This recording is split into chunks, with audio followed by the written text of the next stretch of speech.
अस्सलामुअलैकुम, आकाश यासीन आपसे मुखातिब है। नाज़रीन, आज की कहानी का आगाज एक ऐसे मंजर से होता है जहां एक ही घर के चिराग अपनी अपनी रोशनी में जलते दिखाई देते हैं, मगर रोशनी एक सी नहीं रही। कहीं रोशनी मध्यम है, कहीं तेज और कहीं साए लंबे होते जा रहे हैं। सवाल ये है कि क्या ये सब एक ही सब को रोशन करते हैं या रास्ते अलग अलग अलग हो चुके हैं। एक तरफ दावे हैं सब कुछ काबू में है, तो दूसरी जानिब सरगोशियां हैं कि हाथों की गिरफ्त ढीली पड़ रही है। क्या क़यादत वाकई सबको साथ लेकर चल पा रही है या रास्ते कहीं बिखर रहे हैं। उधर मुखालफिन भी खामोश नहीं, वो कहते हैं कि ये कश्मकश अब अंदर की हदों से निकलकर सबके सामने आ चुकी है और अब किसी बाहर वाले को कुछ करने की जरूरत नहीं रही। बातें तल्ख हैं, जुमले सख्त हैं और मंजर ऐसा जैसे एक ही काफिले के लोग अलग अलग समतों में चलने लगे हों। इसी दौरान कुछ चेहरे अपने ओहदों से जुड़े रहने की जिद के लिए खड़े हैं। कहते हैं जब तक असल मरकज से बात नहीं होगी कदम पीछे नहीं हटेगा। और कुछ आवाजें दीवारों के पीछे से पुकार रही हैं कि साथ देने वाले कहाँ हैं, क्यों खामोश हैं।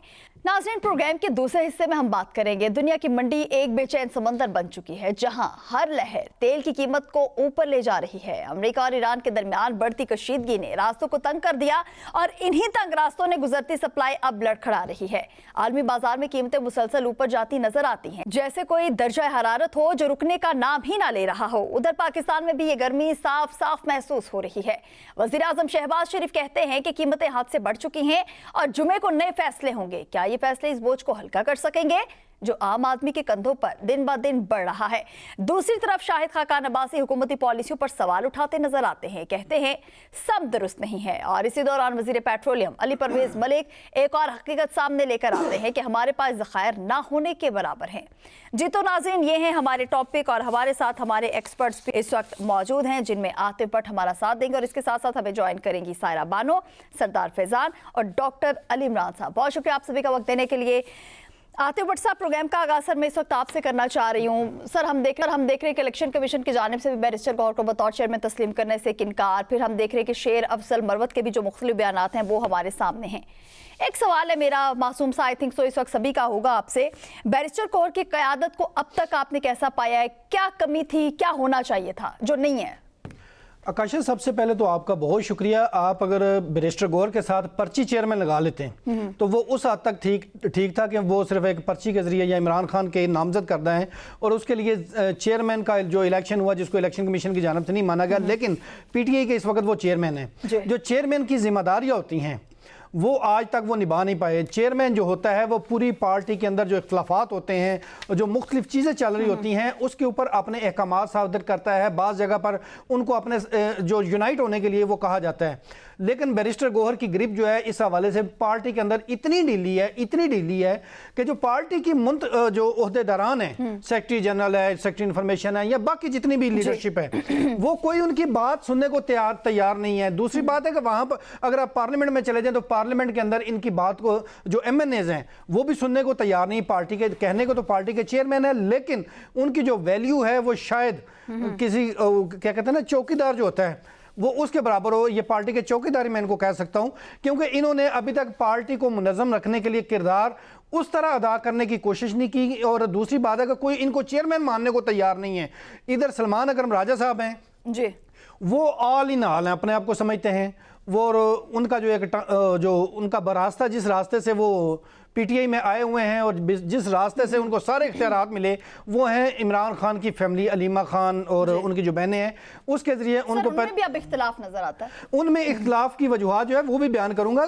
यहाँ पर जब तक अलीमा खान और उनकी फैमिली की बातें मानी गई हैं सलमान अकरम राजा की जानिब से, उस वक्त तक वो बहुत अच्छे चल रहे थे। बल्कि यहां तक हुआ कि सलमान अकरम राजा ने 2 बार ये डंडोरा पीटा कि मैंने अपने सेक्रेटरी जनरल के ओहदे से इस्तीफा दे दिया है। और जब इमरान खान तक ये मामला गया ही नहीं, खुद ब खुद बाहर आकर जो है वो बाहर कहते रहे जी वो मेरा इस्तीफा रिजेक्ट हुआ है, हालांकि वहां जाकर ना इस्तीफा पेश हुआ और ना रिजेक्ट हुआ।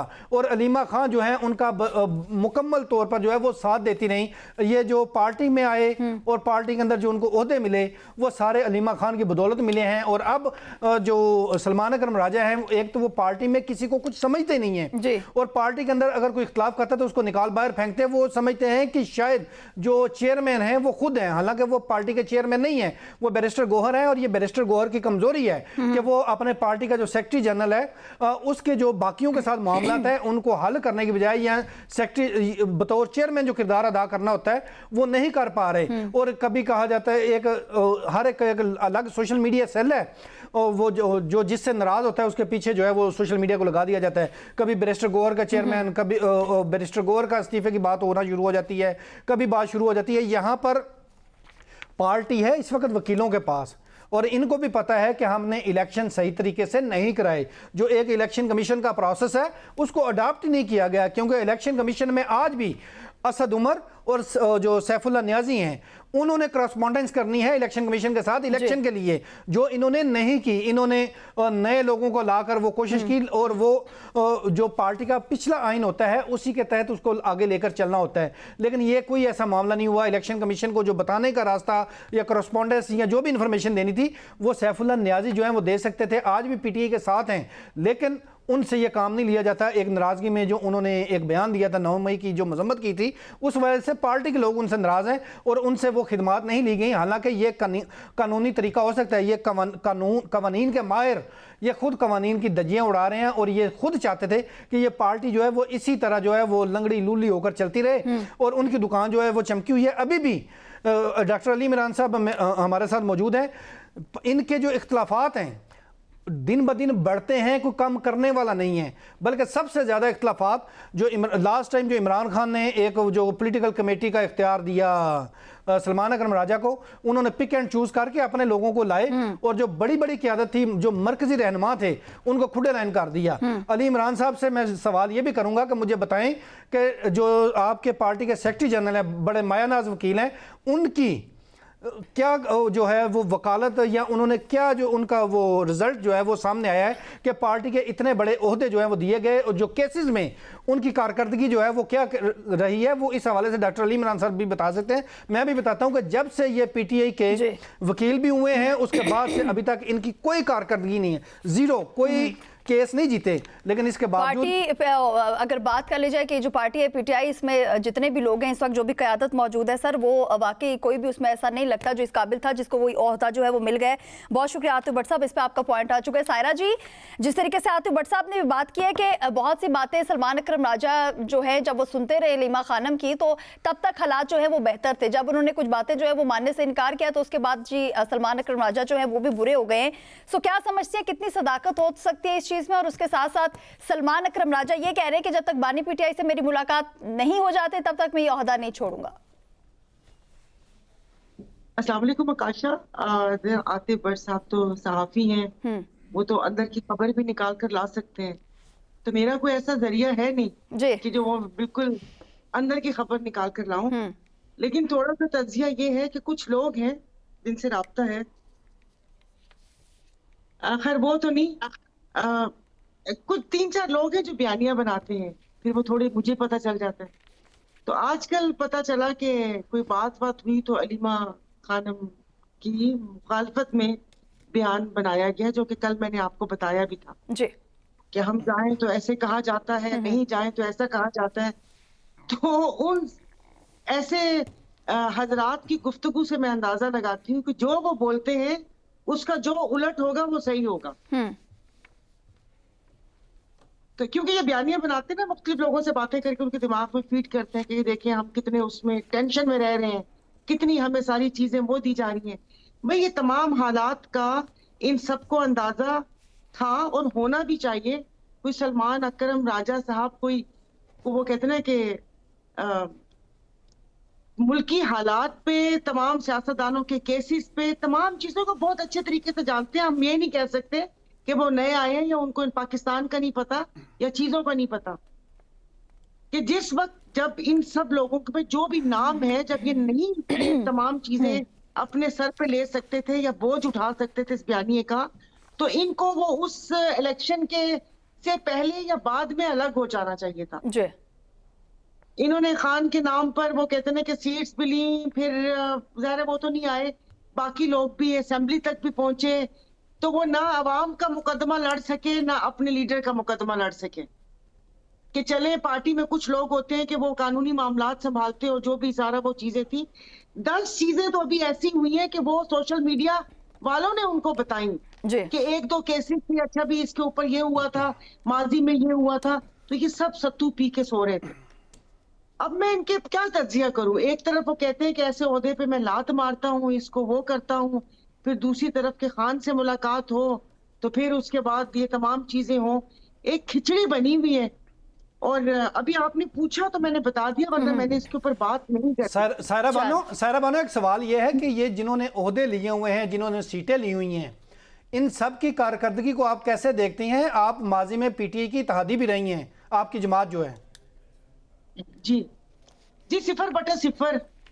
जिस वक्त ये लोग अपनी बात करते हैं, जिस वक्त में हम लोग इत्तेहादी भी थे, जिस वक्त ये पार्लियामेंटेरियंस की मीटिंग होती थी, वो उसी वक्त ही वो कहते हैं ना कि देख कर कि वो कहते हैं कि इन सबके एक डायलॉग है कि तुमसे ना हो पाएगा, तुम्हारे लक्षण हमें सही नहीं लगते। तो वो लक्षण उसी वक्त ही नजर आ गए थे कि ये क्या इन्होंने करना है। वही बात है कि उनके नाम के ऊपर आप लीडर ऑफ ऑपोजिशन भी बने हुए, सेनेट में भी बने हुए, बड़ी बड़ी मरात लेकर बैठे हुए।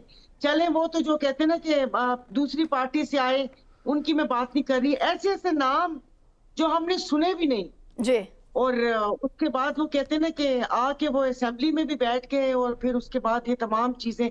अच्छी बात है, इस छलनी से सारा कुछ वो कहते हैं ना छन के पता चल गया कि रीढ़ की हड्डी किसी में नहीं है। पहले एक साहब थे, उनकी बड़कें होती थी, वो लोग आपको पता है, हम लोग तो वो हैं जो वो कहते हैं ना कि मौला जट और नूरी नथ को पसंद करते हैं, तो बड़के हमें पसंद आती हैं, तो लोगों के लिए वो काबिले कबूल थे। अब ऐसी ऐसी बातें निकलती हैं, ऐसी ऐसी चीजें निकलती हैं, खान के नाम पे पता नहीं क्या हो रहा है, क्या नहीं हो रहा। और मैं ज्यादा बोलना नहीं चाहती। चले ठीक है, चले सायरा जी, इस पे आपका पॉइंट आ चुका है। अली लेके पीछे दबाव भी डलवाते हैं, कि अपना बयान वापस लीजिए। भाई नहीं असर पड़ रहा तो इग्नोर करें। बिल्कुल सही कहा आपने। नहीं कोई आपकी ज़िंदगी पे या जिंदगी पे असर पड़ता है तो इस चीज को इग्नोर करें। तो अब वही बात है ना कि अब इनको ये है कि बस अब जो आईना दिखाने की कोशिश करें उसी के ऊपर हमला आवर होते हैं।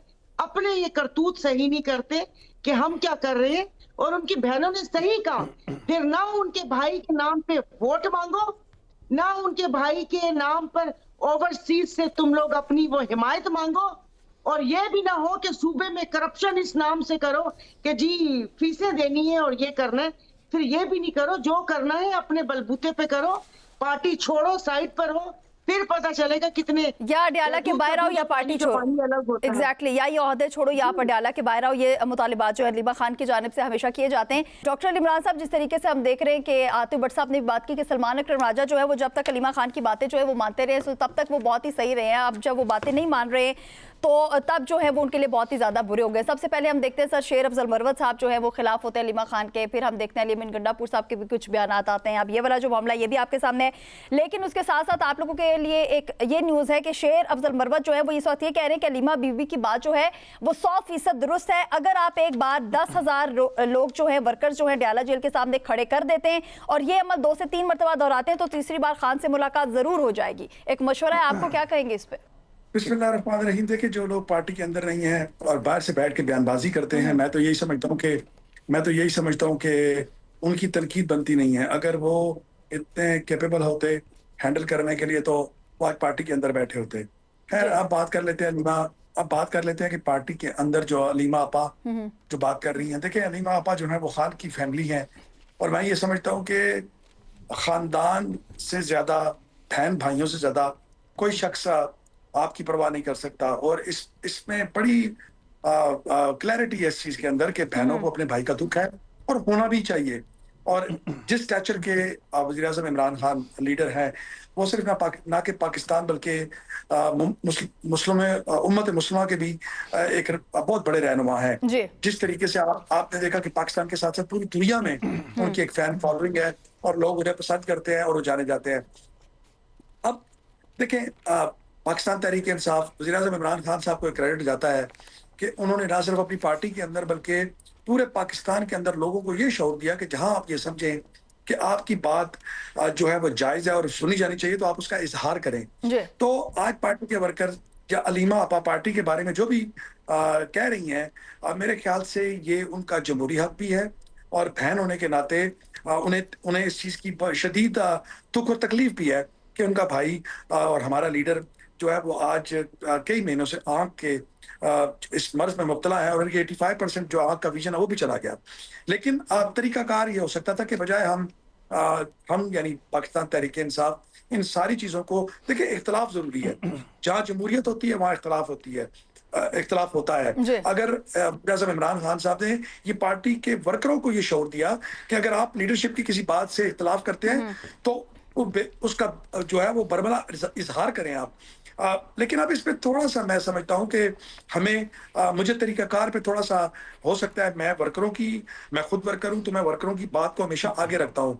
अगर वर्कर ये समझते हैं कि किसी जगह पे हमारे जो लीडर्स हैं उनकी तस्हीह ज़रूरी है, तो वो बजाय मीडिया के ऊपर एक बंद कमरे में, एक बंद हॉल के अंदर जी। ये पार्टी इजलास में की जा सकती है। बजाय हम चीज़ों को अगर मीडिया पे आकर बात करेंगे, तो शायद हमारे मुखालफिन को और जो लोग ये चाहते हैं कि हम मज़ीद इस समय बढ़ जाएँ, उनको एक अच्छा, मज़ीद अली मौका इमरान मिलता साहब, है। मैं बोलना नहीं चाह रही थी, इस पे मैं बोलना नहीं चाहती, लेकिन ये बात मुझे आगे बढ़ने ही नहीं दे रही। मैं वहीं पे खड़ी हूँ जो आपने स्टार्ट में सर जिस तरीके से बात की कि पार्टी जो लोग पार्टी से बाहर इस तरीके से बातें करें, जो पहले पार्टी का हिस्सा थे, सो अगर वो इतने ही अच्छे होते तो वो इस वक्त पार्टी में होते, और इसीलिए वो इस वक्त पार्टी में नहीं है। तो सर, जो पार्टी के अंदर इस वक्त लोग मौजूद हैं वो क्या कर रहे हैं? देखिए, मैंने आपको यही बताया कि अब जब मैंने आपको पहले इस बात की बात शुरू में ये बात जी। आपको बता दी कि इस वक्त अगर किसी चीज़ की तस्हीह है, हाँ वो लीडरशिप है या वो कारकुनान के अंदर जो भी इस वक्त डिफरेंसेस है, तो इन चीज़ों को बैठ ऑब्वियसली अगर चीज़ें लैक कर रही हैं तो आवाज़ें उठ रही हैं ना। अगर किसी जगह पर कोई डेफिशिएंसी है तो उसके लिए पार्टी के कारकुनान जो है आवाज उठा रहे हैं, और उन चीजों को, मैं एक ओहदेदार हूँ पार्टी का और मैं खुल के उन चीजों पर मीडिया में बैठकर कभी भी बात नहीं करूंगा, इसलिए कि मेरे पास एक पोर्टफोलियो है और मेरी जिम्मेदारी है कि मैं पार्टी के धड़ों को जोड़ूं, ना कि उसमें मजीद तकसीम का सबब बन जाऊं। अगर कुछ ऐसी चीजें हैं जो लैक कर रही हैं, तो हमारे पास जो बेहतरीन फोरम है वो ये है कि हम बैठ जाएं, हम अपनी मीटिंग्स में बैठकर बात करें, हम अपने इजलास में बैठकर बात करें, या हमारी अगर जूम मीटिंग्स होती है तो उसमें बात करके हम जो भी अपने डिफरेंसेस हैं उनको दूर कर लें। और सर, अभी तक नहीं की गई, क्योंकि ये जो डिफरेंसेस की आप बात कर रहे हैं आज से नहीं है सर जी, ये बहुत पुरानी बात हो चुकी है अब। देखिए आकाशा, इसमें कोई शक नहीं कि पाकिस्तान तहरीक इंसाफ की लीडरशिप ने भी बड़ी मार खाई और कारकुनों ने तो बेतहाशा कुर्बानियां दी। आप 9 मई के बाद से देख लें कि जिस तरीके से हमारा इस्तेसाल फस्तायत आपने देखी जो हुई, लोगों के घरों में घुसा गया। फिर आज अडयाला जेल के बाहर जब आप जाते हैं तो आप 144 की खिलाफ वर्जी कर रहे होते हैं कि डीसी साहब ने कहा जी कि 3 से ज्यादा लोग जमा नहीं हो सकते, लेकिन जब आप वहां पर जाते तो आप पर दहशतगर्दी की FIR दी जाती हैं, और आज तक मेरे ख्याल से कोई कमो पेश 50,000 लोगों के खिलाफ सिर्फ अडयाला जेल के बाहर जाने पर FIR हो चुकी है।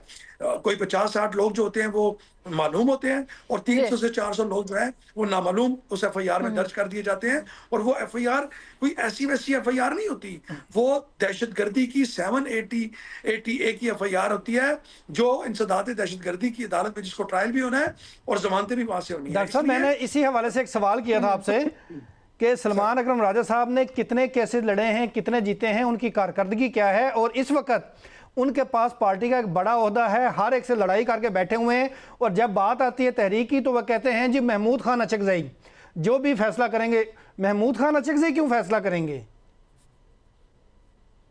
देखिए, सलमान अकरम राजा साहब जो है वो वज़ीर-ए-आज़म इमरान खान साहब की चॉइस है, और ये बहुत सारी चीजें मेरी मौजूदगी में भी खान साहब ने कहीं जेल के अंदर, और राजा साहब के साथ उनकी अंदर इंटरेक्शन जो होती थी जेल के अंदर, मैं उसका बड़ा गवाह हूँ, क्योंकि मैं बहुत सारे मौके पर ऐसे थे जहां पर मैं था और राजा साहब भी वहां पे मौजूद थे। ये मैं आपके इस चैनल के ऊपर बैठ के इस बात का वो कह रहा हूँ। आज देखें, सलमान अकरम राजा साहब, इसमें कोई शक नहीं, पार्टी के सेक्रेटरी जनरल है, और वो कोशिश भी अपने ताई करते हैं चीजों को ठीक करने की। ऐसा नहीं है कि सलमान राजा साहब अगर आप कहें कि कोई काम नहीं करे, अब उनके पास उनको इतना ज्यादा मेरे ख्याल से उन पे बर्डन है। देखिए, एक तो वो पार्टी के सेक्रेटरी जनरल है, फिर उसके बाद वो जो आपकी लीगल कमेटी है उसके भी हेड हैं, फिर इमरान खान साहब की जेल मुलाकातों के हवाले से, ये जेल ट्रायल के हवाले से जितनी भी चीजें हैं उसको भी वो देखते हैं। फिर उसके अलावा भी कश्मीर का इलेक्शन है तो उसमें भी उन्होंने जो कमेटियां बनाई थी। मेरे डॉक्टर ख्याल साहब यहाँ पर माजरत के साथ टोकूंगा, जब से सलमान अकरम राजा साहब ये जेल की मुलाकातों को देख रहे हैं, क्या उसके बाद मीटिंग्स हुई हैं और उससे पहले होती थी कि नहीं? सर देखिए, वो ऐसे है कि मैं तो इस पे पार्टी के किसी अहदेदार को ब्लेम नहीं कर सकता।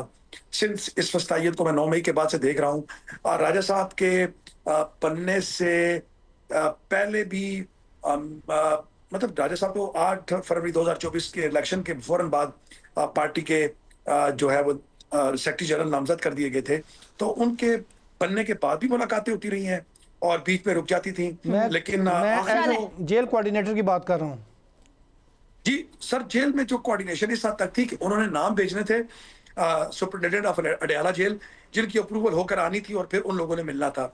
तो राजा साहब ने तो मेरे ख्याल से अपना काम जो है वो निभाया। सर वो तो बहुत दफा हुआ है कि नाम गए हैं, लेकिन वो लोग तो नहीं गए ना वहां पे। चले, इस पर आपका पॉइंट आ चुका है, बहुत शुक्रिया डॉक्टर अली इमरान साहब। इस वक्त सरदार फैजान आप भी हमारे साथ मौजूद हैं। सरदार फैजान, अब ये जो अहमद नियाजी साहब हैं, ये कह रहे हैं कि आप लोग हुकूमती जो इस वक्त जो हुकूमत में बैठे, मतलब जो सूबाई हुकूमत को देख रहे हैं, सोहेल आफरीदी साहब हो गए, उनकी काबीना हो गई, सो आप लोग वही चीज़ें देखें।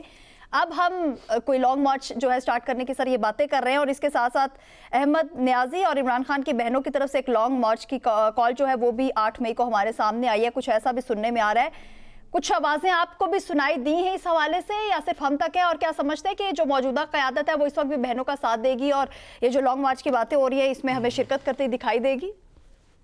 बहुत शुक्रिया मिस आकाशा। देखें, जो तहरीक इंसाफ ने अभी गुज़िश्ता दिनों जो कॉल दी थी वो 8 फरवरी की पहिया जाम हड़ताल की कॉल दी थी। मैं थोड़ा सा बैकग्राउंड में आपको लेके जाता हूं। तो ये कॉल जो है वो इस्लामाबाद में जब इनकी मीटिंग हुई थी वहां पे दी गई। जब सूबाई क़यादत वहां से उठ के आई और वहां पे ये फैसला हुआ कि 8 फरवरी की पहिया जाम हड़ताल की कॉल हमने नहीं देनी। सूबाई क़यादत उनकी रास्ते में ही थी, जिसमें वजीर आला और कुछ वज़रा भी शामिल थे। पीछे से ये कॉल दे दी गई, फिर उसको डिनाइड सूबाई हुकूमत नहीं कर पाई, और जिसकी वजह से ये 8 फरवरी की जो पहिया जाम हड़ताल की कॉल थी वो भी नाकाम हो गई। फिर मर्दान जलसा हम देखें, अभी एक 10 दिन पहले ही ये मर्दान जलसा किया था। तो ये मर्दान जलसे में भी इसी तरीके के इख्तलाफात जो हैं वो देखने में आए थे, क्योंकि उसमें महमूद खान चकजई और जो मरकजी दीगर कुछ कायदीन हैं उन्होंने भी शिरकत नहीं की थी। अभी नियाजी साहब ने जो है वो टांग से लेके पेशावर आने का और पेशावर से लेके स्वाबी तक जाने का जो है उन्होंने ऐलान किया है। उन्होंने कहा है हम ये मार्च करने जा रहे हैं, लेकिन उन्होंने इसमें क्योंकि मेरी आज खुद कुछ सूबाई वज़रा से मुलाकात हुई, उनसे मैंने इस बारे में बात भी की। उन्होंने कहा हमें इसमें ना एतमाद में लिया गया, ना पार्टी को इसमें एतमाद में लिया गया, ना हमें इस बारे में कुछ बताया गया।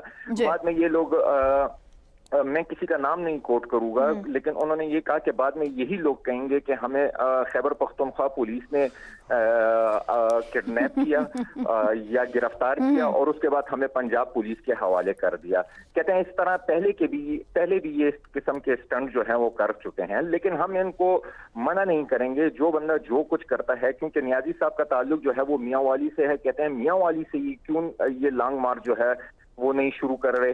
इनको चाहिए ये था कि अपनी मार्च जो है वो मियाँ वाली से शुरू करें और फिर खैबर पख्तूनख्वा में दाखिल होकर फिर स्वाबी से थोड़ा सा आगे भी जाने की वो हिम्मत करें। वो स्वाबी में आके क्यों ब्रेक लगा रहे हैं, और फिर स्वाबी से पिछली मरतबे भी वो गायब हुए थे और इस मरतबे भी वो गायब होंगे। तो इन बातों का मकसद ये है कि मतलब सूबाई वज़रा जो इधर सूबाई कायदीन है उनके, वो इससे मुतफिक नहीं नजर आ रहे कि वो इस किस्म की मार्च का ऐलान जो है वो उन्होंने इस टाइम पे किया है, क्योंकि इस टाइम पे सोहेल अफरीदी जो हैं वो खुद स्ट्रीट मूवमेंट का आगाज उन्होंने किया हुआ है। वो 2 मई को जो है वो लाहौर जा रहे हैं, इसी तरह दीगर जगहों पे वो स्ट्रीट मूवमेंट करने जा रहे हैं। पहले भी उन्होंने की थी, लाहौर गए थे, कराची गए थे, दीगर जगहों पे गए थे, अभी वो गुज़िश्ता दिनों कश्मीर गए थे और अभी दोबारा जो है वो लाहौर जाने लगे हैं। तो सबकी नजरें जो हैं वो लाहौर का दौरा जो है फैजान साहब वो मनसूख कर दिया गया है। सो बहुत शुक्रिया, इस पे सर आपका पॉइंट आ चुका है। यहाँ पर वक्त तो एक शॉर्ट ब्रेक के बाद आपसे मिलते हैं।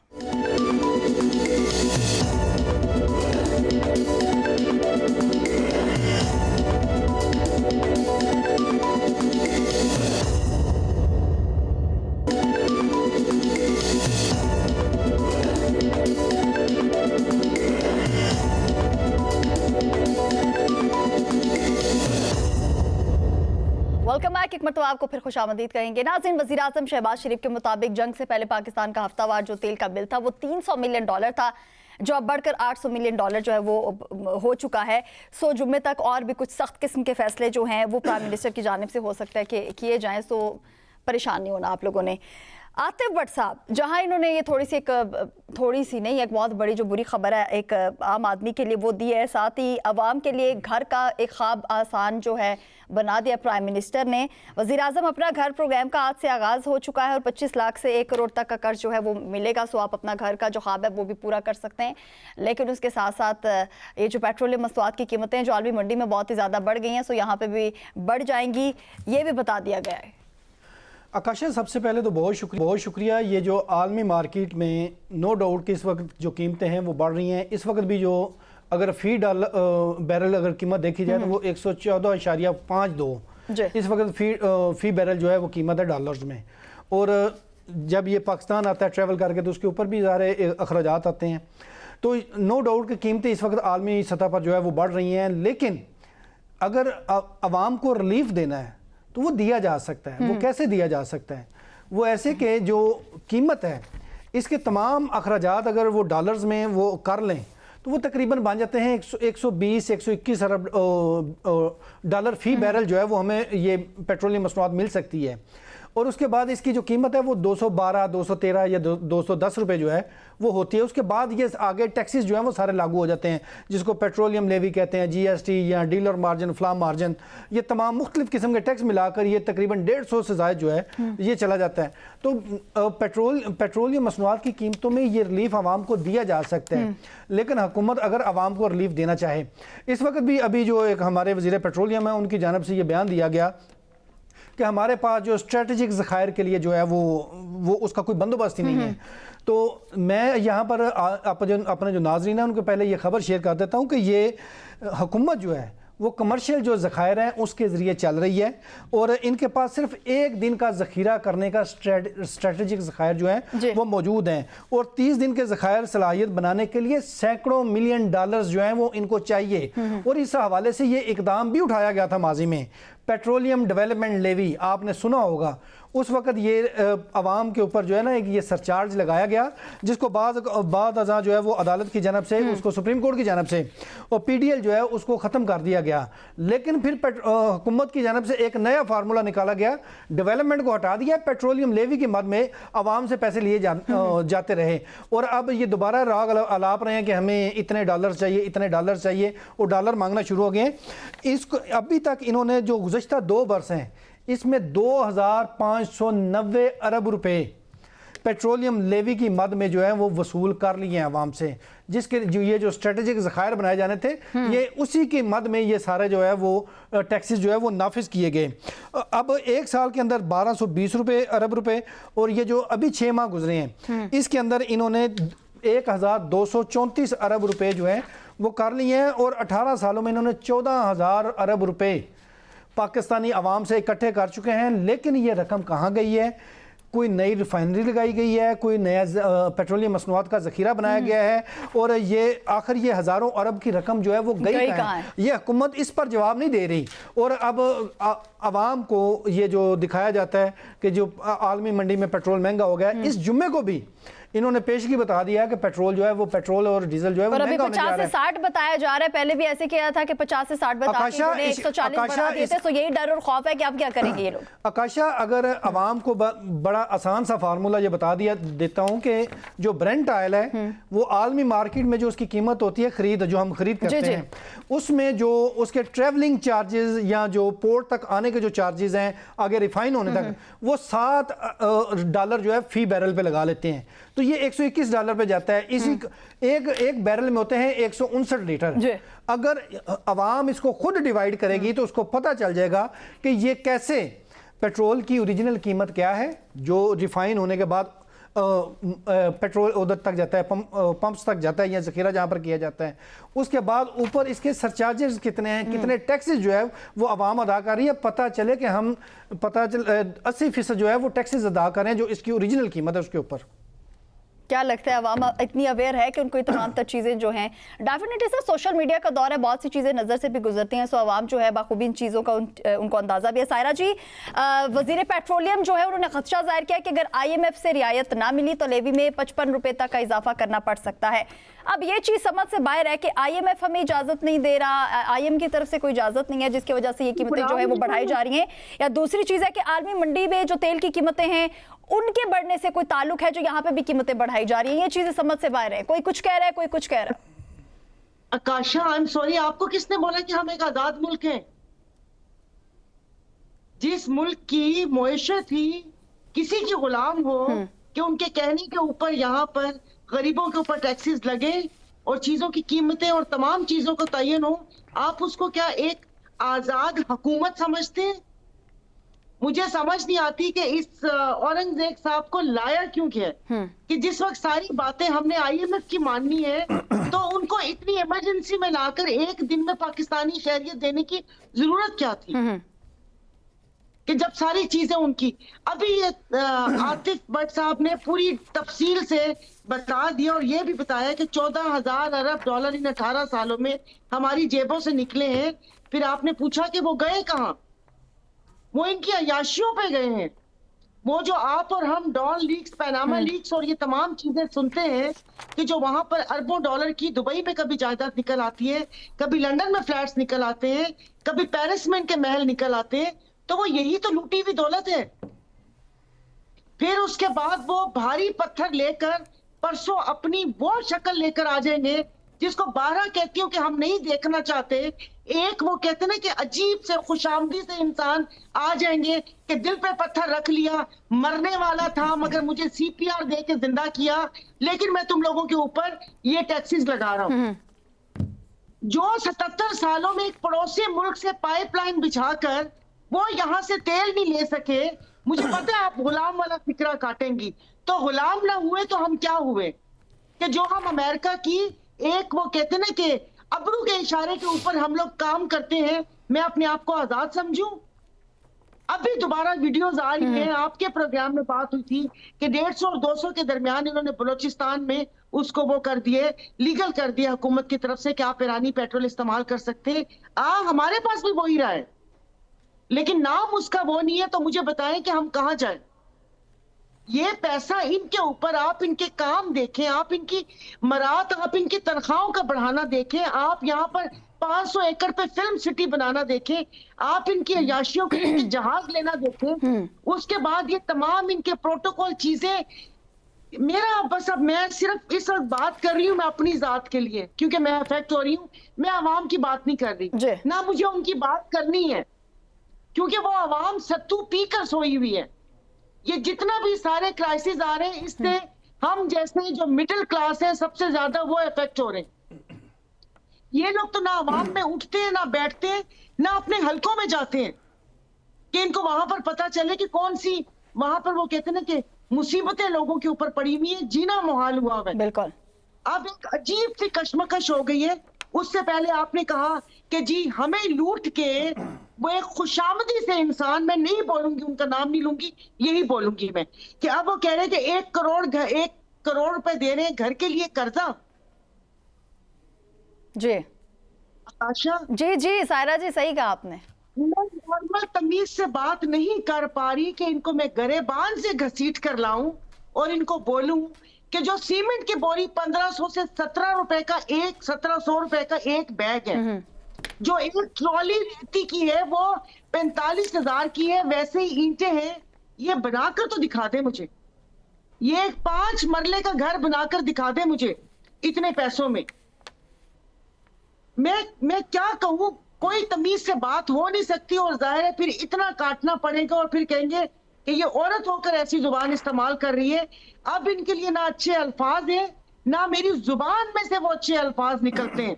सायरा बानो, क्या अभी ये ट्वीट आएंगे और उसके बाद जुम्मे को ये फिर खड़े हो जाएंगे कि मुश्किल फैसले हैं। खुदा बस अब क्या करूं कि ये अजाब हमारे सर से उतारे। अब हम भी कि फ्राइडे मैं का वेट कर रहे हैं इनको बेसब्री से कि फ्राइडे को कौन सा बॉम्ब जो है वो ब्लास्ट होने लगा। सायरा बानो, आपकी हुकूमत में भी 50 लाख घर बनने थे, अगर वो बन चुके होते ना तो अब ये वजीर आजम को ये अनाउंस करने की नौबत ना आती।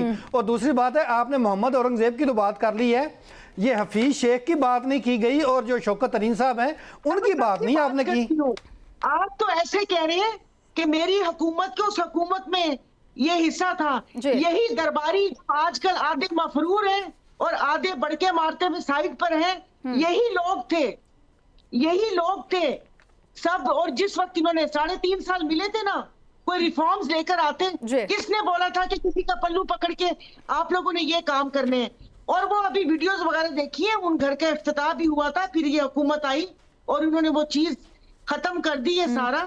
देखिए, कौम को भिखारी मत बनाएं कि आप उनको बेनज़ीर इनकम सपोर्ट के पैसे बढ़ा रहे हैं। आप ये एहसास कार्ड पे इन गरीबों फकीरों को कोई काम करना सिखा दे, कोई इंडस्ट्री लगा दे, कोई सनत लगा दे। सायरा जी, अच्छी सायरा जी आप सही कह रही हैं। हाफिज नईमुर रहमान साहब जो है वो ये कह रहे हैं कि पाकिस्तान को बचाना है तो दयानतदार क़यादत जो है वो लाना होगी।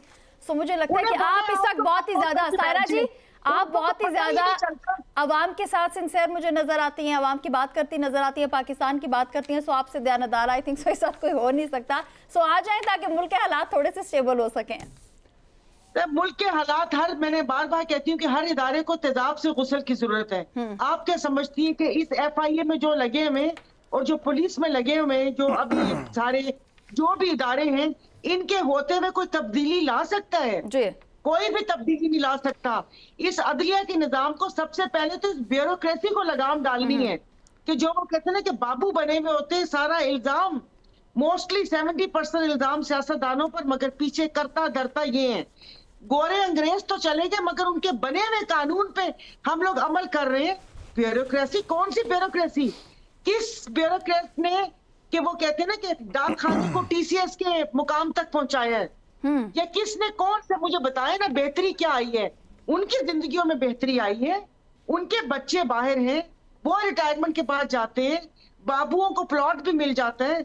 CDA वाले कभी कोई वो थे, उनको जज ने सजा भी सुनाई, सजा भी कलअदम करके, और सुना कि उनको प्लॉट मिल गए हैं। इनको मिलते हैं प्लॉट, इनको मिलती है मार्केट्स, जिस पे मार्केट्स बनाते हैं, और आप और हम कोल्हू के बैल की तरह आंखों पे हमारे खोपे चढ़े हुए, और वो कहते हैं ना कि दे चक्कर से चक्कर काटते हैं, और वो कहते हैं ना कि वो फिर वापस देखते हैं तो वही आगाज़े सफर जहां पर से जहां से शुरू किया था वहीं पे खड़े होते हैं। बहुत शुक्रिया सायरा जी, बहुत शुक्रिया सायरा जी, इस पे आपका पॉइंट आ चुका है। इमरान साहब, IMF की शराइत जो है वो बढ़ती ही जा रही है और ये हुकूमत जो है वो शराइत तो मानती जा रही है, लेकिन देख नहीं रही कि उनके जो मुल्क में एक गरीब तबका है उसका इस वक्त बुरा हाल हो चुका है।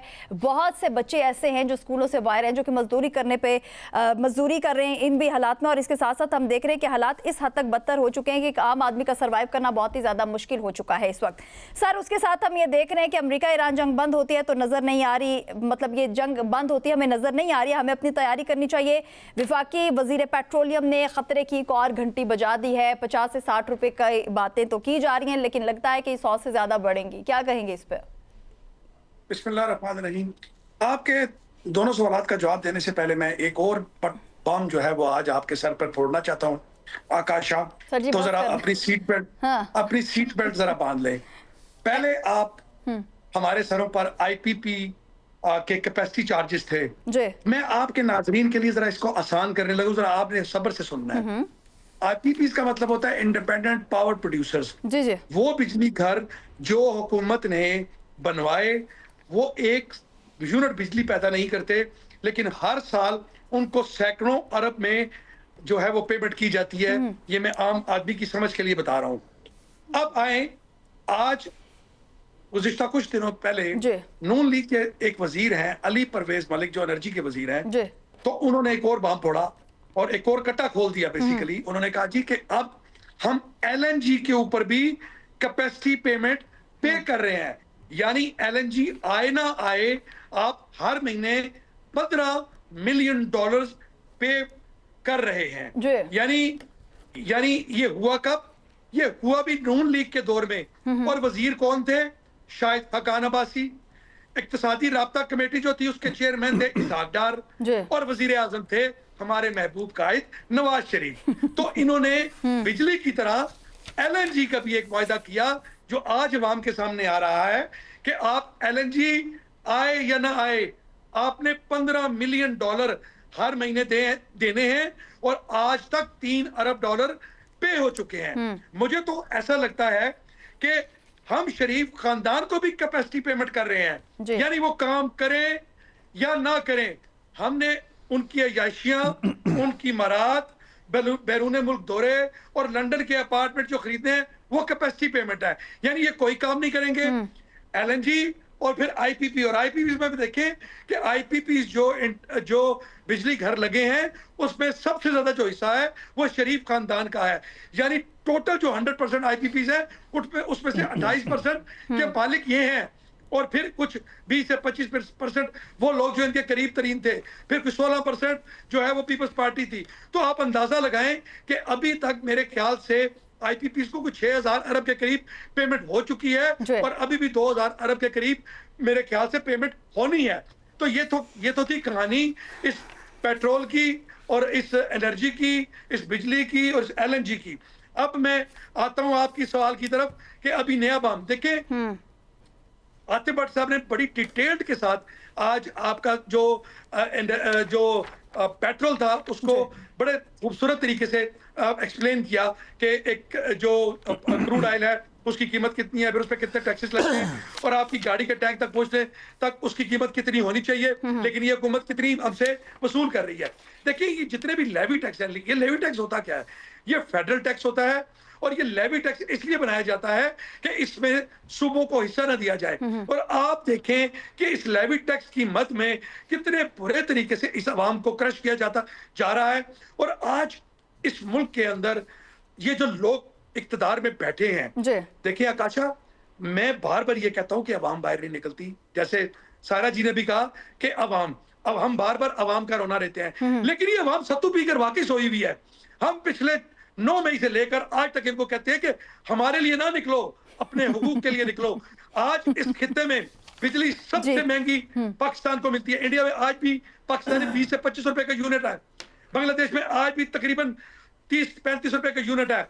आज ईरान के अंदर 8 रुपए का लीटर पेट्रोल है, और पाकिस्तान में 350 रुपए का लीटर आप पेट्रोल ले रहे हैं। उन्होंने गैस लाइन बॉर्डर के ऊपर लाकर खड़ी है, इसको ले जाए घर भाई, अपनी सनत चलाएं और सस्ती प्रोडक्ट बनाएं और पूरी दुनिया को बेचें और अमीर हो जाएं। उन्होंने पेट्रोल आपके लाइंस आपके दरवाजे पे लाके खड़ी है, लेकिन आप क्यों इस चीज से नहीं निकलना चाहते? इसलिए जो घबरान आज अपने सरों पर आपने बिठाए हुए हैं, उनको कोई क़यादत चाहिए, उनको कोई ऐसा चाहिए जिसके पीछे खड़े होकर वो अपने हक के लिए बात कर सके, तभी वो देख रहे हैं ना। निकली थी बस आपकी लीडरशिप आ गई थी, उनके सरों में 12 अजला पैदल चली थी आपकी लीडरशिप। तो ये मुझे ये बताएं कि उनके सरों पे जो लोग लाकर मुसल्लत किए गए हैं, इनके खिलाफ क्यों नहीं निकलते? क्यों पूरा मन एहतजाज नहीं करते? क्यों सर, तो इनको कोई क़यादत चाहिए, कोई ऐसा लीडर चाहिए, कोई ऐसा इंसान चाहिए जो इनके आगे खड़ा हो और ये उसके पीछे होके तो अपने हक की बात कर सके। देखें, इनकलाब कभी भी क़यादत के साथ नहीं आता, लोग खुद निकलते हैं और उसकी कोई क़यादत नहीं कर रहा होता, इसीलिए लोग इनकलाब से डरते हैं। एक सियासी मूवमेंट की क़यादत एक पार्टी करती है, लेकिन जब इनकलाब आता है उसका कोई लीडर नहीं होता। तो कब ये लोग उठेंगे? 450 रुपए लीटर आप आज पेट्रोल खरीद रहे हैं, बिजली की हालत देखिए 60-70 रुपए। आपका जो मैसेज था सर पहुंच गया आवाम तक, ना होने के बराबर। चले आवाम ने सर सुन लिया। अली इमरान साहब, इस पे आवाम ने जो है वो सुन लिया। एक और क्वेश्चन आपके सामने सर रखना चाहूंगी। साबिक वज़ीर आज़म जो है शाहिद खाकान अब्बासी, उन्होंने पेट्रोलियम मसनूआत पर हुकूमती पॉलिसी को मुकम्मल गलत करार दे दिया। क्या समझते हैं कि हुकूमती पॉलिसियां अगर ठीक होती तो आज हम यहाँ पर होते जिस पर आज हम बात कर रहे हैं? तो मैं अभी 2 मिनट पहले आपको बताया कि जब एलएनजी, सर आज आप सब कुछ पहले ही बता रहे हैं, मैं तो ऐसे ही आपसे क्वेश्चन कर रही हूं। शायद खाकान अब्बासी साहब ही वजीर पेट्रोलियम थे ना। जी, क्या तो इस आज वक्त वो खड़े हो गए ना, उसी पार्टी का हिस्सा थे, आज सामने आ गए, वो कह रहे हैं गलत है, ये हुकूमत ही गलत है, हुकूमती पॉलिसियां ही तो गलत क्या है। उस वक्त जब ये पाकिस्तानी अवाम पर जुल्म किया जा रहा था जी। और उनको पता था कि आने वाले दिनों में पाकिस्तान के अवाम भूख से मरेंगे, एनर्जी की किल्लत होगी और ये आटा, घी, तेल और इवन यार आप मुझे ये बताएं, इस मुल्क में सिक्योरिटी गार्ड हम अपनी हिफाजत के लिए रखते हैं, नहाने के लिए पानी हम टैंकर मंगवाते हैं, बच्चों के लिए प्राइवेट स्कूल है। तो मुझे ये बताएं कि आखिर ये हुकूमतें जो हमारे सर पर मुसल्लत हैं और हम पर हर रोज नए टैक्स लाद रही हैं, ये किस मर्ज की दवा है? हम बिल्कुल इनका क्या करें? क्यों नहीं आवाम ये सोचती कि जो लोग ना आपकी वोट से आए, ना आपकी सपोर्ट से आए और हर रोज वहां पर टैक्स लाद रहे हैं, कब इनके खिलाफ आपने खड़े होना है? मैं बात करूं पुरअमन तरीके से, कब आप रोड पे निकलेंगे पुरअमन तरीके से? कब ये इनको बताएंगे कि हमारे हकूक हमें वापस करो और जो मुल्क से पैसा लूटा है? सर, अब आपको फिर मेरा बोलना बुरा लगेगा, 1-2 दिन पहले आप हमारे प्रोग्राम में कह रहे थे कि आकाशा अगर कीमतें बढ़ रही हैं, अगर पेट्रोलियम मसनूआत की बढ़ रही है, मुल्क में महंगाई हो रही है, तो सिर्फ पाकिस्तान में नहीं हो रही है बल्कि पूरी दुनिया में हो रही है। आप ही कह रहे थे, एक दफा आप कुछ और कहते हैं, दूसरी दफा आप कुछ और कहते हैं। फैजान साहब, आकाश का जवाब ले लें। जी सर। देखिए मैं ये कह रहा हूं कि जो दुनिया में कीमतें बढ़ रही हैं, आप उसके हिसाब से बनाए ना। आप जो परसों भी टैक्स लगाने जा रहे हैं 50 से 60 रुपए, अब इस वक्त भी आप 107 रुपया जो लेवी है पेट्रोल के ऊपर ले रहे हैं, आप उसको कम करें तो पेट्रोल 250 लीटर पे चला जाएगा। और जो आज से 2 दिन बाद आपने बढ़ाना है 50 से 60 रुपए, तो उस वक्त पेट्रोल 450 रुपए का लीटर हो जाएगा। मैं कहता हूं कि जो दुनिया के हालात हैं उसके साथ इसको जरूर बढ़ाएं, क्योंकि आप उसके बगैर मतलब पेट्रोल की लोगों को फरमानी या मुहैया नहीं कर सकते। एक कदम पीछे, हम 2 कदम आगे। बहुत शुक्रिया इमरान साहब, आपका पॉइंट इस पे आ चुका है। फैजान साहब, हुकूमत पब्लिक ट्रांसपोर्ट पर सब्सिडी बरकरार रखने के लिए सुबह से मुशावरत भी कर रही है ताकि महंगाई का बोझ जो है वो एक आम आदमी पे कम पड़ सके, और उनकी जानिब से यही कहना है कि अगर ये कीमतें बढ़ रही हैं तो इससे जो लोग टैक्स नहीं देते हैं या जिनके हालात जो एक हमारी अशरफिया है, इससे जो फर्क है सिर्फ उनको पड़ेगा, एक आम आदमी पे बिल्कुल भी बोझ जो है वो नहीं पड़ेगा। कुछ ऐसा नजर आता है आपको या सिर्फ बातें ही हैं? बहुत शुक्रिया मिस आकाशा, पिछला पॉइंट भी आपने मुझे मुकम्मल नहीं करने दिया था। जी सर। देखें, उस पॉइंट को मैं थोड़ा सा क्लियर कर देता हूँ कि 1 मई का जो लाहौर का स्ट्रीट मूवमेंट का जो ऐलान था वो कैंसिल किया है, लेकिन मई में दोबारा वो ऐलान करने जा रहे हैं। अच्छा, जो आपका पॉइंट है उसमें तो मैं पहले ये बताता चलूं कि देखें, पाकिस्तान के पास जो पेट्रोलियम मसनूआत के स्ट्रेटेजिक ज़खायर हैं वो बिल्कुल उनके पास मौजूद नहीं है।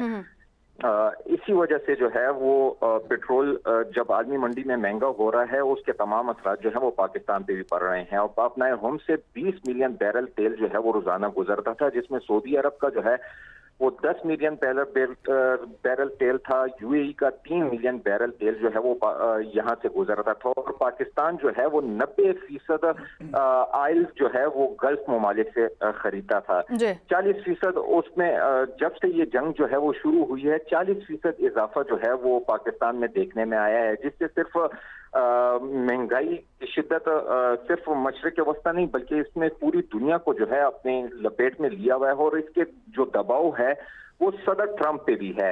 और सदर ट्रंप पे जो अभी ये जो मुज़ाकरात की दोबारा जो बातें चल रही हैं और ईरान जो अपने जो पाकिस्तान के जरिए जो डिमांड जो है वो अमेरिका के सामने रख रहा है, उसमें ईरान पे भी दबाव है और सदर ट्रंप पे भी दबाव है। लेकिन सदर ट्रंप को कॉन्फिडेंस बिल्डिंग के लिए ये मेजरमेंट्स लेने चाहिए।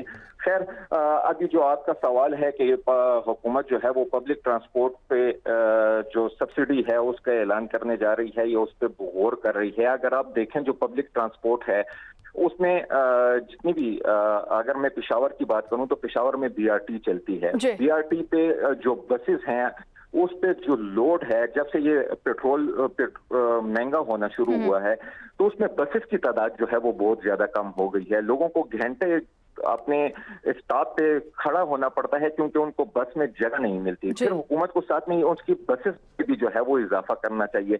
ये बात बहुत काबिल तहसीन है कि हुकूमत किसी तरीके से तो आवाम को एक सब्सिडी दे। साथ ही ये जो लेवी की बात की जा रही है ये अभी 55 रुपए, और ये सिर्फ खदशा नहीं है, ये इजाफा करने जा रहे हैं और पेट्रोल जो है वो 450 रुपए तक जो है वो पहुंच जाएगा। जब ये पेट्रोल जो है वो 450 तक पहुंचेगा तो अशियाई खुर्दनोश की कीमतों में कितना इजाफा होगा। उसके अलावा जो है वो गर्मी आ गई है, बिजली के भारी बिल जो हैं वो अभी आवाम को पड़ना शुरू हो जाएंगे। तो IPPs की भी बीच में बात हुई, तो ये तमाम चीजें जो है वो आवाम पे लोड जो है वो डबल डाला जा रहा है। और गुर्बत की शरह जो है वो आप जब सड़क पे निकले, जैसा कि सायरा बानो ने भी कहा कि ये लोग जो हैं वो अपने हल्के में भी नहीं जाते, शर्म के मारे भी नहीं जा सकते। और अगर अपने हल्के में गए, जिस तरह टमाटर लोगों को पड़ रहे हैं दुनिया में, इसी तरह इनको भी ये टमाटर जो है ये पड़ने हैं, क्योंकि आवाम जो है वो अब 3 वक्त की रोटी जो है वो अपने बच्चों को नहीं पहुंचा पा रही, स्कूल की फीसें लोग नहीं अदा कर पा रहे। हम खुद ऐसे काफी लोगों को जानते हैं जो अपने बच्चों की स्कूल की फीसें अदा नहीं कर पा रहे, उनको पॉकेट मनी नहीं दे पा रहे, अपने घरों के बिजली के बिल, गैस के बिल नहीं अदा कर पा रहे, घरों के किराए नहीं दे पा रहे, के किराए नहीं दे पा रहे। तो ऐसे हालात में ये लोग आवाम को फेस नहीं कर पाते और ना ही ये लोग आवाम को सर सही कहा आपने फैजान साहब, सही कहा, फेस नहीं कर पा रहे हैं, बस आते हैं स्क्रीन पे बैठते हैं, 9-2-11 हो जाते हैं और फिर आगे आवाम जाने और आवाम का मुस्तकबिल जाने, सो आवाम की परेशानियां जाने। बहुत शुक्रिया सायरा जी, आप हमारे साथ मौजूद थे। आतिफ भट्ट साहब, सरदार फैजान, डॉक्टर अली इमरान, आप सभी हमारे साथ मौजूद थे। इसी के साथ अपनी मेजबान आकाशा यासीन को दीजिए इजाजत। खुदा हाफिज।